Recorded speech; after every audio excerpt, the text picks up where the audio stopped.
गौरी पुत्र गणेश भगवान की जय, माता पार्वती की जय। ओम नमः शिवाय। नमस्कार दोस्तों, ज्येष्ठ संकष्टी गणेश चतुर्थी व्रत की हार्दिक शुभकामनाएं। आज मैं आप सभी को सुना रही हूँ ज्येष्ठ संकष्टी गणेश चतुर्थी व्रत की बड़ी ही दुर्लभ और पावन कथा। तो प्रेम से बोलिए ओम श्री गणेशाय नमः। एक दिन माता पार्वती ने गणेश जी से पूछा कि हे पुत्र, मैं ज्येष्ठ माह के कृष्ण पक्ष को आने वाली चतुर्थी के विषय में जानने को अति उत्सुक हूँ। क्या तुम मुझे उस चतुर्थी को किस नाम से जाना जाता है वो बताओगे? उस चतुर्थी पर व्रत करने का क्या विधान है और उसकी क्या कथा है वह भी मुझे बताओ। माता पार्वती की बात सुन भगवान श्री गणेश जी बोले कि हे माता, ज्येष्ठ माह के कृष्ण पक्ष को आने वाली चतुर्थी को एक दंत संकष्टी चतुर्थी के नाम से जाना जाता है। इस व्रत का अनुष्ठान जो भी मनुष्य पूर्ण श्रद्धा भाव से करता है उसकी सभी मनोकामनाएं सिद्ध हो जाती हैं।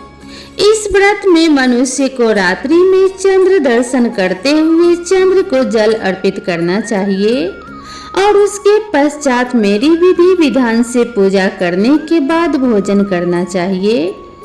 इस व्रत अनुष्ठान के फल स्वरूप मेरे भक्त के सारे कष्ट मैं हर लेता हूँ और उसके सभी कार्यों में आने वाले विघ्नों को दूर करता हूँ। अब मैं आपको इस व्रत की कथा सुनाने जा रहा हूँ, अतः आप इसे ध्यान पूर्वक सुनिएगा। सतयुग काल में एक परम प्रतापी पृथु नामक राजा हुए। राजा इतने महान थे कि उन्होंने 100 यज्ञ संपन्न किए हुए थे। उन्हीं के राज्य में दयादेव नामक एक ब्राह्मण रहा करते थे। उन्हें वेद शास्त्र में निपुण ऐसे 4 पुत्र थे। उन्होंने अपने चारों पुत्रों का विवाह गृह सूत्र के वैदिक विधान से कर दिया था। एक दिन उनकी 4 पुत्र वधुओं में से सबसे ज्येष्ठ पुत्र वधु ने अपनी सास से कहा कि हे सासू माँ, मैं अपने बाल्यकाल से ही संकट नाशक श्री गणेश जी का व्रत करते आई हूँ। मैंने अपने पितृगृह में ही इस पुण्यदायक व्रत का अनुष्ठान किया था। अतः हे कल्याणी, आप मुझे इस शुभ फलदायक व्रत का अनुष्ठान करने की अनुमति प्रदान करें। अपने पुत्र वधु की बात सुनकर उसके ससुर जी कहने लगे कि हे बहू, तुम सभी बहुओं में श्रेष्ठ और ज्येष्ठ हो। तुम्हें यहाँ किसी प्रकार का कष्ट नहीं है और ना ही तुम भिक्षुनी हो। अतः तुम ऐसी स्थिति में किस कारण से व्रत का अनुष्ठान करना चाहती हो? हे सौभाग्यवती, यह समय तुम्हारे उपभोग का है। यह गणेश जी कौन है? फिर तुम्हें और करना ही क्या है? अपने ससुर के आग्रह से पुत्र वधु ने श्री गणेश के संकट नाशक व्रत का त्याग किया और अपने घर संसार में लीन हो गई। कुछ समय पश्चात ज्येष्ठ वधु गर्भिणी हुई और 10 माह के बाद उसे एक पुत्र रतन की प्राप्ति हुई। उसकी सास उसे बारंबार व्रत करने से रोकती रही और उसके व्रत अनुष्ठान में बाधा उत्पन्न करने लगी। व्रत भंग होने के फल स्वरूप भगवान गणेश जी उस पर कुपित हुए और पुत्र के विवाह मंगल के दिन वर वधु के सुमंगली के समय उसके पुत्र का अपहरण कर लिया। इस अनहोनी घटना के कारण पूरे मंडप में हड़कंप मच गया। सभी आपस में बातें करने लगे कि लड़का आखिरकार कहाँ गया, किसने उसका अपहरण कर लिया। बारातियों द्वारा मिलने वाले इस समाचार को सुनकर उसकी माता बहुत व्याकुल हो आई। अपने ससुर जी दयादेव से रो रो कर ऊंचे स्वर में कहने लगी कि हे ससुर जी, आपने मेरे गणेश चतुर्थी व्रत को छुड़वा कर महापाप किया है। यह उसी का फल है कि आज मेरे पुत्र का अपहरण हो गया है। अपने पुत्र वधू के मुख से ऐसे वचन सुन ब्राह्मण दयादेव बहुत दुखी हुए। साथ ही साथ अपने पति के अपहरण की बात सुन होने वाली पुत्र वधू भी बहुत दुखी हुई। अपने पति के वियोग में दुखी पुत्र वधू प्रतिमाह भगवान श्री गणेश जी की संकट नाशक गणेश चतुर्थी का व्रत करने लगी। एक समय की बात है, भगवान गणेश जी एक वैदव और दुर्लभ ब्राह्मण का वेश धारण कर उस पुत्र वधू की परीक्षा लेने हेतु भिक्षा मांगते हुए उसके द्वार पर पधारे। ब्राह्मण वेशधारी भगवान श्री गणेश ने उस स्वर में कहा कि हे पुत्री, मुझे भिक्षा स्वरूप इतना भोजन देने की कृपा करो कि मेरी क्षुधा तृप्त हो जाए। उस ब्राह्मण की बात सुनकर उस धर्मपरायण स्त्री ने सर्वप्रथम उस ब्राह्मण का विधिवत पूजन किया। पूर्ण श्रद्धा भाव से भोजन कराने के पश्चात उस ब्राह्मण को वस्त्र अलंकार अर्पित किए। कन्या की सेवा से संतुष्ट होकर ब्राह्मण ने उच्च स्वर में कहा कि हे कल्याणी, मैं तुम्हारे सेवा भाव से अत्यंत प्रसन्न हूँ।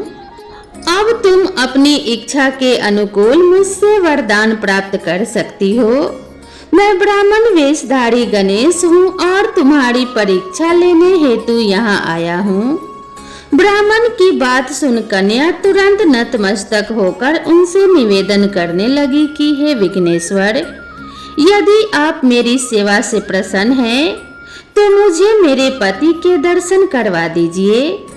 कन्या की याचना सुनकर गणेश जी ने कहा कि हे मधुर भाषिनी, जैसा तुम चाहती हो वही होगा। तुम्हारा पति तुम्हें अवश्य मिलेगा। कन्या को इस प्रकार मनोवांछित वर प्रदान कर भगवान गणेश जी अंतर्ध्यान हो गए। कुछ ही समय पश्चात कन्या का पति पुनः अपने घर वापस आ गया। यह देख सभी बहुत प्रसन्न हुए। सभी स्वजनों की उपस्थिति में विवाह कार्य विधि विधान से संपन्न किया गया। इस प्रकार जो भी मनुष्य पूर्ण श्रद्धा भाव से भगवान श्री गणेश जी की ज्येष्ठ माह की संकट चतुर्थी व्रत का अनुष्ठान करता है, उसकी सभी मनोकामनाएं भगवान श्री गणेश जी पूर्ण करते हैं और उसके सभी विघ्नों का नाश कर देते हैं। तो प्रेम से बोलिए ओम श्री गणेशाय नमः। अब हम गणेश संकष्टी चतुर्थी व्रत के दूसरे कथा का श्रवण करेंगे। सतयुग में मकरध्वज नामक एक राजा हुए थे। वे परम प्रजापालक थे। उनके राज्य में सभी लोग सुखी और समृद्ध जीवन व्यतीत कर रहे थे। सभी वर्ण के लोग अपने धर्म का पूर्ण निष्ठा से पालन किया करते थे। प्रजा निरोगी और स्वस्थ जीवन व्यतीत करती थी। प्रजा में चोर और डाकू आदि का कोई भय नहीं था। नगर में रहने वाले सभी लोग उदार, दानी, धार्मिक, बुद्धिमान और सुंदर थे। इतना सुंदर राज्य होने के पश्चात राजा पुत्र सुख से वंचित थे। पुत्र रतन की प्राप्ति हेतु उन्होंने कई यत्न किए, अतः महर्षि याज्ञवल्क्य की कृपा से उन्हें पुत्र धन की प्राप्ति हुई। पुत्र रतन की प्राप्ति होने पर राजा की खुशी का कोई ठिकाना नहीं था। अब वो अपने राज्य का संपूर्ण कार्यभार अपने मंत्री धर्मपाल को सौंपकर विविध प्रकार के खेल खिलौनों से अपने राजकुमार का पालन पोषण करने लगे।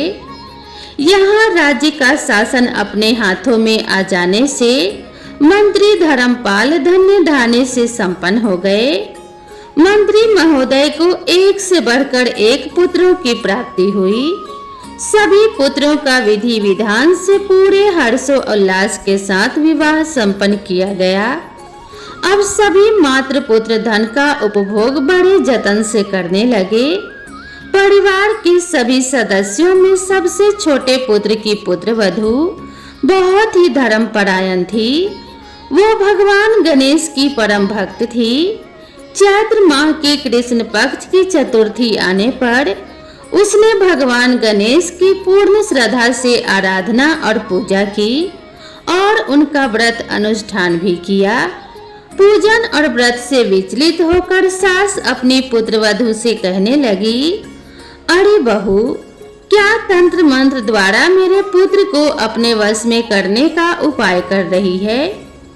अपनी सास द्वारा बारंबार निषेध किए जाने पर भी पुत्र वधू में कोई बदलाव नहीं आया। यह देख सास पुनः बोली कि अरे दुष्टा, मेरे बार बार कहने पर भी तू मेरी बात को अनदेखा क्यों कर रही है? मैं तुझे पीट पीट कर ठीक कर दूंगी। मुझे यह सब तांत्रिक अभिचार पसंद नहीं है। अपनी सास की बात सुन पुत्र वधू ने विनम्रता से कहा कि हे सासू माँ, मैं संकट नाशक भगवान गणेश का व्रत कर रही हूँ।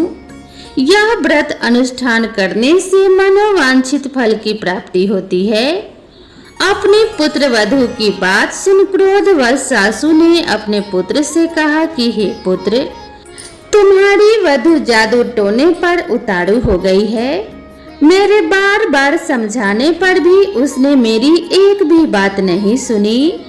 अब तुम ही इसे मार मार कर इसकी अकल ठिकाने पर लेकर आओ। मैं किसी गणेश जी को नहीं जानती और न ही मानती हूँ कि वे कौन हैं और उसका व्रत कैसे होता है। हम लोग तो राजकुल से हैं, हमारी भला किस विपत्ति को वो नष्ट करेंगे। माता की आज्ञा को मानते हुए उसके पति ने उसे बहुत मारा और पीटा। इतनी पीड़ा को सहन करते हुए भी उस पुत्र वधू ने व्रत को पूर्ण किया। व्रत के अंत में वो भगवान गणेश जी को स्मरण करते हुए प्रार्थना करने लगी और कहने लगी कि हे विघ्नेश्वर, हे गणपति, आप हमारे सास ससुर को अपना परचम दिखलाइए ताकि वो आपकी महिमा को समझ पाए और उनके मन में आपके प्रति श्रद्धा भाव जागृत हो। अपने भक्त की करुण पुकार सुन भगवान गणेश जी ने देखते ही देखते राजा के पुत्र का अपहरण कर उसे धर्मपाल के महल में कहीं छुपा दिया। उसके बाद राजकुमार के सभी वस्त्र अलंकारों को उतार कर राजमहल में फेंक दिया और खुद अंतर ध्यान हो गए। इधर राजा ने प्रेम पूर्वक अपने पुत्र को पुकारा, किंतु उन्हें कोई प्रति उत्तर नहीं मिला। प्रति उत्तर न मिलने पर उन्होंने शीघ्रता से पुत्र की खोज शुरू कर दी। राजा को अपने महल में पुत्र की पुष्टि न होने पर शीघ्रता से मंत्री धर्मपाल के महल में गए और वहां जाकर अपने पुत्र को खोजने लगे। उन्होंने सबसे पूछा, मेरा राजकुमार कहाँ है? यहाँ उसके सभी वस्त्र और आभूषण मिल गए हैं, किंतु मेरा राजकुमार कहाँ चला गया है? किसने ऐसा निंदनीय कार्य किया है? हाय, मेरा राजकुमार कहाँ है? राजा की व्याकुलता धीरे धीरे अब बढ़ने लगी थी। राजा की दशा को देख मंत्री धर्मपाल ने कहा कि हे राजन, आपका पुत्र चंचल कहाँ है? उसका मुझे कोई पता नहीं है, किंतु मैं अभी मेरे राज्य में बाग बगीचे आदि स्थानों पर उसकी खोज आरंभ करता हूँ। उसके बाद व्याकुल राजा नौकरों सेवकों आदि से कहने लगे कि हे अंगरक्षकों, सेवकों, मेरे पुत्र का शीघ्र पता लगाइए। राजा का आदेश मिलने मात्र से राजा के पुत्र की खोज जोरों शोरों से शुरू हो गई, किंतु राजा के पुत्र का कोई पता नहीं चला। जब राजा के पुत्र का कहीं भी पता न चला, तब वो राजमहल में आके राजा के समक्ष डरते डरते यह निवेदन करने लगे कि हे राजन, हमें क्षमा करें, अभी तक अपहरणकारियों का कोई पता नहीं चला है। राजकुमार को पूरे नगर में किसी ने आते जाते नहीं देखा है। उनकी बातें सुनकर क्रोधवश होकर राजा ने अपने मंत्री को बुलाया और कहा कि हे धर्मपाल, मेरा राजकुमार कहाँ है? मुझे साफ साफ बता दे कि मेरा राजकुमार कहाँ है। उसके सभी वस्त्र आभूषण मुझे दिखाई दे रहे हैं, केवल वही नहीं है। अरे नीच, मुझे बता दे कि मेरा राजकुमार कहाँ है। अन्यथा मैं तुझे और तेरे पूरे कुल का नाश कर दूंगा। इसमें जरा भी संदेह मत रखना। राजा द्वारा डांट पड़ने के कारण मंत्री विचलित हो गया। मंत्री धर्मपाल ने राजा के समक्ष नतमस्तक होकर कहा कि हे भोपाल, मेरा विश्वास कीजिए, मैं अभी पता लगाता हूँ। इस नगर में बालक अपहरणकर्ताओं का कोई गिरोह भी नहीं है, ना ही कोई डाकू आदि यहाँ वास करते हैं। किंतु पता नहीं किस नाराधमी ने ऐसा नीच कर्म किया है और ना जाने कहाँ गायब हो गया है। धर्मपाल अब अपने महल आकर अपने पत्नी एवं पुत्रों से पूछने लगा। उसने अपनी सभी पुत्र वधुओं को बुलाकर पूछा कि यह नीच कर्म किसने किया है। यदि राजकुमार का पता नहीं चला तो राजन मुझे और मेरे पूरे वंश का विनाश कर देंगे। अपने ससुर की बात को सुनकर सबसे छोटी पुत्र वधु ने कहा कि हे पिताश्री, आप इतने चिंतित क्यों हो रहे हैं? यह सब भगवान श्री गणेश की लीला है। उनके ही कोप का परिणाम आप भुगत रहे हैं। अतः आप भगवान श्री गणेश की पूजा आराधना करें। अगर राजा से लेकर नगर के सभी प्रजाजन पूर्ण श्रद्धा के साथ गणेश चतुर्थी का व्रत करें तो व्रत के फल स्वरूप भगवान गणेश जी राजकुमार को अवश्य लौटा देंगे। मेरा ऐसा वचन है और मेरा वचन कभी मिथ्या नहीं होता। छोटी पुत्र वधु के बात को सुनकर ससुर ने कहा कि हे पुत्री, तुम सत्य कह रही हो, तुम धन्य हो। हमारे कुल में तुम ही हो जो मेरा और मेरे कुल का उद्धार कर दोगी। भगवान गणेश जी की पूजा कैसे होती है वो तुम मुझे बताओ। हे सुलक्षणी, मैं मंद बुद्धि होने के कारण भगवान गणेश के व्रत का महिमा नहीं जानता हूँ। अतः मुझ पर और मेरे परिवार को उनके किए गए अपराध की क्षमा कर दे और राजकुमार का पता लगवा दे। तब सभी लोगों ने भगवान श्री गणेश जी का कष्टनाशक चतुर्थी व्रत का अनुष्ठान किया। राजा सहित सभी नगर जनों ने गणेश जी को प्रसन्न करने हेतु व्रत का अनुष्ठान किया। सभी के व्रत के अनुष्ठान के प्रभाव से गणेश जी प्रसन्न हो गए और देखते ही देखते सभी लोगों के सामने उन्होंने राजकुमार को प्रकट किया। राजकुमार को अपने समक्ष देख राजा सहित सभी नगरवासियों की खुशी का कोई ठिकाना न रहा। वो बस राजकुमार को आश्चर्यचकित होकर देखने लगे। राजा अपने पुत्र को पुनः प्राप्त कर खुशी से फूले नहीं समा रहे थे। भगवान गणेश की लीला को देख वो नतमस्तक होकर कहने लगे कि भगवान गणेश जी आप धन्य हो और धर्मपाल तुम्हारी छोटी पुत्र वधु भी धन्य है, जिसकी कृपा से आज मेरा पुत्र यमराज के वहां जाकर भी दोबारा लौट आया। अतः आप सभी नगर जन इस संतानदायक व्रत को विधिवत करते रहें। श्री गणेश जी बोले कि हे माता, इस व्रत से बढ़कर इस लोक तथा सभी अन्य लोकों में और कोई व्रत नहीं है। इस कथा का श्रवण युधिष्ठिर ने भगवान श्री हरि कृष्ण से सुना था और इस चतुर्थी का व्रत करके उन्होंने अपने खोए हुए राज्य को फिर से प्राप्त किया था। तो प्रेम से बोलिए भगवान श्री गणेश जी की जय। आगे हम भगवान गणेश की तीसरी कथा का श्रवण करेंगे। प्राचीन काल में रंती देव नामक एक परम प्रतापी राजा हुए थे।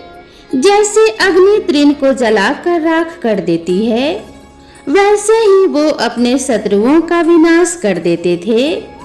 उनकी मित्रता यम, कुबेर और इंद्र आदि देवताओं से थी। उन्हीं के राज्य में धर्मकेतु नामक एक श्रेष्ठ ब्राह्मण रहा करते थे। उनकी 2 पत्नियां थी। उनमें से एक का नाम सुशीला था और दूसरी का नाम चंचला था। सुशीला शुरू से ही धर्मकाज में अग्रसर थी और नित्य कोई ना कोई व्रत अनुष्ठान किया करती थी। व्रत के फल स्वरूप उसका शरीर दिन प्रतिदिन दुर्बल होता जा रहा था। उसके बिल्कुल विपरीत चंचला का मन धर्म काज में कभी नहीं लगता था और वो कोई व्रत और उपवास नहीं किया करती थी और हर दिन भरपेट भोजन किया करती थी। कुछ समय पश्चात दोनों ने गर्भ धारण किया और सुशीला को सुंदर लक्षणों वाली एक कन्या की प्राप्ति हुई और वही चंचला को पुत्र रतन की प्राप्ति हुई। पुत्र रतन की प्राप्ति होने पर चंचला का अभिमान उसके सर चढ़कर बोलने लगा। वो अब बारंबार सुशीला को ताने मारने लगी थी। अरे सुशीला, तूने अपने जीवन काल में कितने व्रत उपवास किए और अपने शरीर को दुर्बल बना डाला और बदले में तुझे क्या मिला? एक कृषकाय कन्या। यहाँ मुझे देख, मैं कभी व्रत उपवास के चक्कर में नहीं पड़ी और हमेशा भरपेट भोजन करके हष्ट पुष्ट ही रही और मुझे मेरी ही तरह हष्ट पुष्ट एक पुत्र का जन्म भी हुआ है। अपनी सौत के व्यंग्यवान सुन सुशीला के हृदय को आहत करने लगे। वो परम पतिव्रता स्त्री अब विधिवत गणेश जी की उपासना करने लगी थी। अब सुशीला ने संकटनाशक गणेश जी का व्रत किया। उसकी श्रद्धा और व्रत अनुष्ठान से प्रसन्न होकर गणेश जी ने उसे रात्रि को स्वप्न में आकर दर्शन दिए। श्री गणेश जी ने कहा कि हे पुत्री, मैं तुम्हारी निस्वार्थ आराधना से अत्यधिक प्रसन्न हूँ। तुम्हारे व्रत अनुष्ठान से प्रसन्न होकर मैं तुम्हें वरदान देता हूँ कि तुम्हारी कन्या के मुख से सदैव मोती और मूंगा ही प्रवाहित होंगे। हे सुशीले, इससे तू सदैव प्रसन्नचित रहेगी। इतना ही नहीं, तुझे वेद शास्त्र वेता एक पुत्र की प्राप्ति भी होगी। इस प्रकार वरदान देकर श्री गणेश जी अंतर्ध्यान हो गए। प्रातः काल होने पर जब सुशीला ने देखा तो वरदान के फल स्वरूप उसकी पुत्री के मुख से मोती और मूंगा झड़ने लगे। कुछ समय पश्चात सुशीला को एक पुत्र की प्राप्ति भी हुई और उसके कुछ समय पश्चात धर्म केतु का स्वर्गवास हो गया। अपने पति की मृत्यु के पश्चात चंचला घर का सारा धन समेट कर दूसरे नए घर जाकर रहने लगी। वहां सुशीला पति गृह में रहकर अपने पुत्र और पुत्री का भरण पोषण करने लगी थी। गणेश जी द्वारा मिले हुए वरदान स्वरूप अपनी पुत्री के मुख से सदा प्रवाहित होते रहते मोती और मूंगा के कारण वो अल्प समय में ही बहुत सारा धन एकत्रित करने में सफल हो गई थी। सुशीला के सुख और समृद्धि को देख चंचला दिन प्रतिदिन उस पर ईर्ष्या करने लगी। उसी ईर्ष्या के चलते एक दिन हत्या करने के मन से चंचला ने सुशीला की पुत्री को कुएं में धकेल दिया।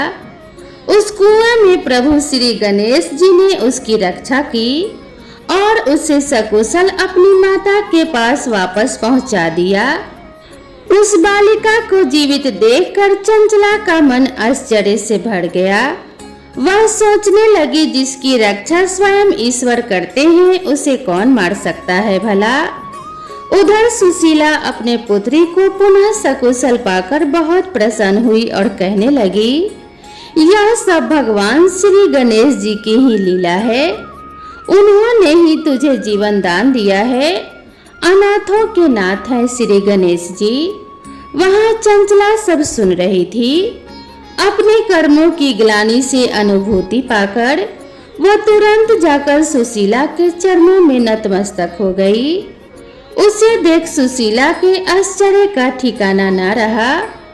चंचला अपने कर्मों की माफी मांगते हुए कहने लगी कि हे बहन सुशीले, मैंने अपने जीवन में बहुत कुकर्म किए हैं। मैंने आपका बहुत अहित और अपमान किया है। आप मेरे इन अपराधों को क्षमा कीजिए। आप दयावती हैं। आपने ही अपने सत्कर्मों द्वारा दोनों कुलों का उद्धार किया है। जिनके रक्षक स्वयं भगवान होते हैं उनके इंसान भला क्या बिगाड़ सकते हैं? जो लोग संतों और सत्पुरुषों में सदैव दोष देखा करते हैं, वे स्वतः ही अपने करने के फल स्वरूप नाश को प्राप्त होते हैं। इसके पश्चात चंचला ने संकट नाशक कष्ट निवारक पुण्यकारी भगवान श्री गणेश जी के व्रत का अनुष्ठान किया। श्री गणेश जी के व्रत के फल स्वरूप दोनों स्त्रियों में अब परस्पर प्रेम भाव स्थापित हो गया था। जो मनुष्य अपनी पूर्ण श्रद्धा से श्री गणेश जी की पूजा आराधना करते हैं, उसके शत्रु भी मित्र में परिवर्तित हो जाते हैं। यहाँ सुशीला द्वारा किए गए संकट नाशक श्री गणेश जी के व्रत के अनुष्ठान से चंचला का हृदय परिवर्तन हुआ था। भगवान श्री हरि कृष्ण कहते हैं कि हे धर्मराज, आप भी विधि विधान से इस संकट नाशक कष्ट निवारक श्री गणेश जी के व्रत का अनुष्ठान करें। इसके चलते आपको अष्ट सिद्धियों एवं 9 निधियों की प्राप्ति होगी। हे कुंती नंदन, आप इस व्रत का अनुष्ठान अपनी माता धर्मपत्नी सभी भ्राताओं के साथ कीजिए। इस व्रत के पुण्य प्रभाव से आपको पुनः आपके राज्य की प्राप्ति कुछ ही समय में हो जाएगी। श्री गणेश जी माता पार्वती से कहते हैं कि हे माते, मैंने पूर्व काल का सारा वृतांत आपको सुना दिया। इस युग में इस व्रत से श्रेष्ठ कोई विघ्न विनाशक व्रत दूसरा नहीं है। इस व्रत को करने वाला इस संसार में सभी प्रकार के सुख एवं वैभव को प्राप्त करता है और उसके जीवन में आने वाले सभी प्रकार के कष्टों को मैं हर लेता हूँ। उसके सभी संकटों का मैं नाश करता हूँ। मेरे व्रत को जो भी करता है, उसके जीवन में कभी कोई कष्ट और संकट नहीं आता तथा इस लोक के सुख को भोग कर मोक्ष को प्राप्त होता है। तो प्रेम से बोलिए ओम श्री गणेशाय नमः। भगवान श्री गणेश की कृपा आप सभी भक्तों पर बनी रहे, आप सभी का कल्याण हो। इसी मंगल कामना के साथ आप सभी से विदा लेते हैं। मिलते हैं इसी तरह की नेक्स्ट वीडियो में नई कथा और नई कहानी के साथ। तब तक आप सभी दोस्तों से निवेदन है कि अगर आप मेरे चैनल पर पहली बार आए हैं तो चैनल को सब्सक्राइब कर लीजिए। वीडियो पसंद आई हो तो इसे एक लाइक जरूर कीजिए और अपने सभी परिवार और दोस्तों के साथ भी इसे शेयर कर दीजिए। तो मिलते हैं नेक्स्ट वीडियो में, तब तक के लिए राधे राधे।